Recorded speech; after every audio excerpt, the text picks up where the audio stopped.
My name is Jennifer McGuffin. I am the Chief Communications Officer at Romanucci and Blandin.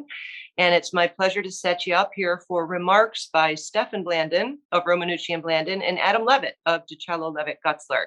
They will be talking to you about what can only be called extortion efforts by Exelon in Springfield right now, and the evidence they've gathered in their own class action lawsuit that shows Exelon may not be fully forthcoming about the profitability of its nuclear programs. So we will start with comments from the attorneys and then take questions. Please type your name and media outlet in that Q&A chat. I will call on you by name when we get there and we'll activate your mic. But for now, let's let Stefan take the floor. Thank you, Jen. Again, I'm Stefan Blandin, and Adam Levitt and I are the lead counsel in the state case that's pending against Commonwealth Edison and Exelon as a result of Edison's admitted felony bribery that took place that they outlined in the deferred prosecution agreement.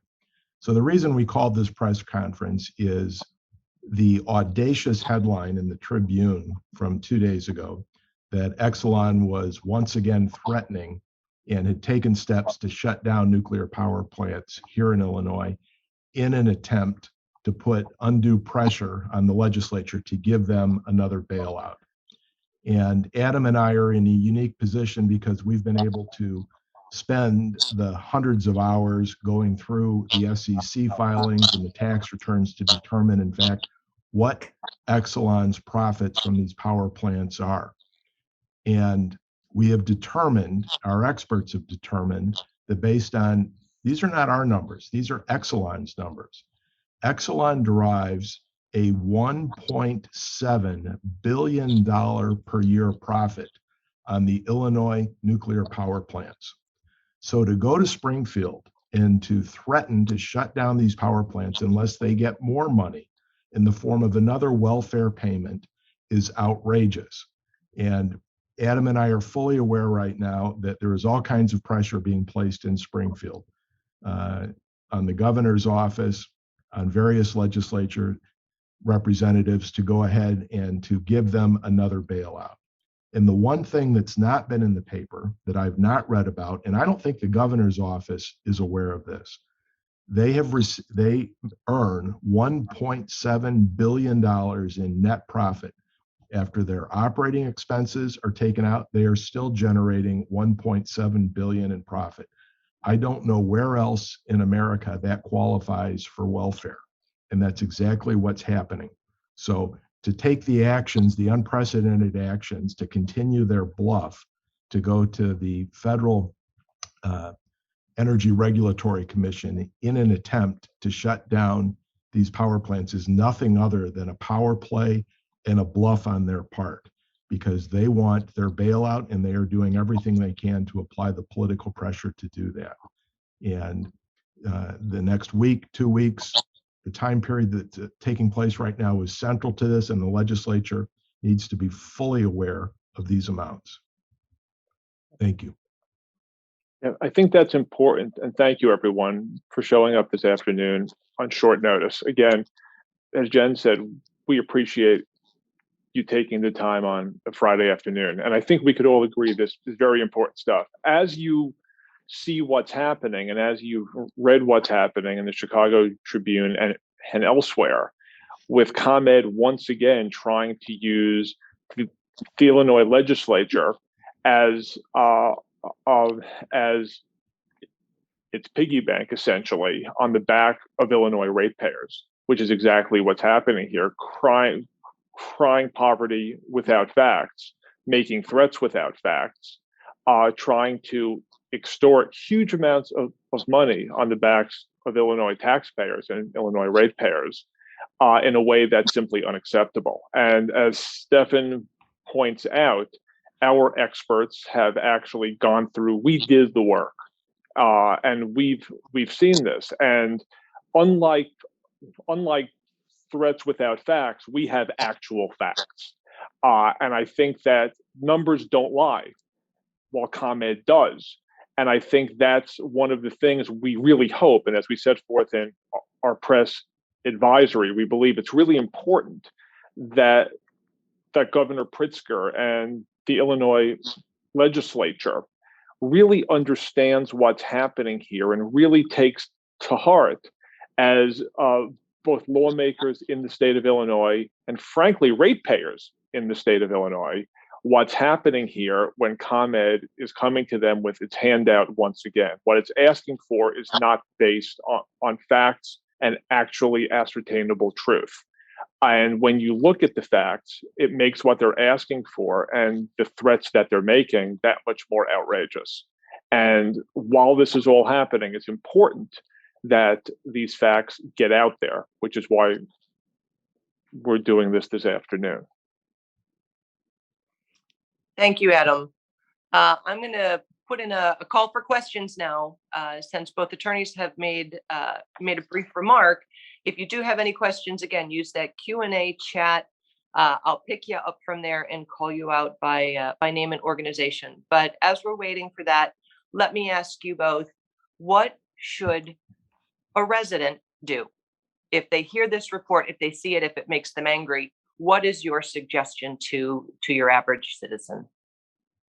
I think they need to let the governor and they need to let their state senator and state representative know that they're not fine with another bailout for a power company that's making billions of dollars of profit. They need to pick up the phone and call Governor Pritzker's office as well as their state rep and their state senator. And Adam, let me ask you a question. How time sensitive is this, given what we know and what we're hearing about the discussions in Springfield? It's very time sensitive. I mean, we thought everybody heard something would happen before the end of the spring legislative session. It didn't happen, but it's still going on and pushing on. So I think it's important. Something could happen any day now.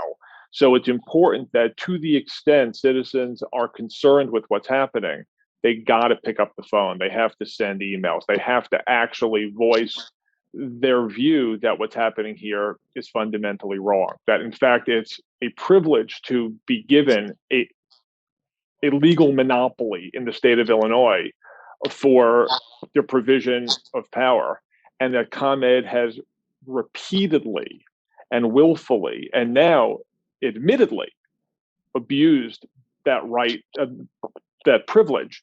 And what's happening now is simply one more extension of that. So it is extraordinarily time sensitive. And what they're trying to do here, based on anything other than actual facts and hard numbers, needs to be stopped. Stefan, let me ask you, what happens if this bailout passes? What do you see that meaning for the state, for ratepayers, for utilities overall? So there are a number of things. The obvious first answer is that people's utility bills will increase. But just as importantly, the issue that we have right now with green energy is front and center. And we want to make sure that we have clean energy. So when you subsidize old failing nuclear power plants, even the ones who are making billions of dollars, you squeeze out wind, you squeeze out solar, and they can't compete as well because these power plants are being given welfare payments by the government. Secondly, it discourages the new, cleaner, more efficient nuclear power plants from being created. So Commonwealth Edison, Exelon, they may want to claim that they can be more profitable and make more money in other areas. I'm sure that's true. But the bottom line is, if you have a monopoly like they do, you don't just sit around and keep subsidizing them. You let innovation come into place. You let the new nuclear power plants be built, which will be cheaper and more efficient, and just as importantly, safer. There are nuclear power plants that can be built today that do not have the same hazards that the current facilities do. They are actually run on spent fuel rods. So you can use the spent fuel rods that we can't find a place for, and use those to power these new nuclear facilities. But by bailing out the old facilities, you get rid of all of that innovation, and you're stuck with the status quo. Thank you. Thank you. I appreciate both of you for the time and comments. We do not have any questions in the queue right now, so we will wrap things up. Any closing comment from either of you? I think that it would be naive for me to say that I was surprised by Exelon's threats, but what we've come to learn in this litigation is that Exelon has taken all of these facts and figures in their efforts to run a Ponzi scheme to confuse people, to confuse the legislature, to confuse the constituents. And it takes a lawsuit like the class action that we have and the experts digging in and spending the thousands of hours going through the material to figure out exactly what's taking place. And the bottom line reality is those old aging nuclear power plants that Edison is threatening to shut down generate $1.7 billion in net profits to Exelon on an annual basis. And these aren't my numbers. These are their own numbers that they give to the government.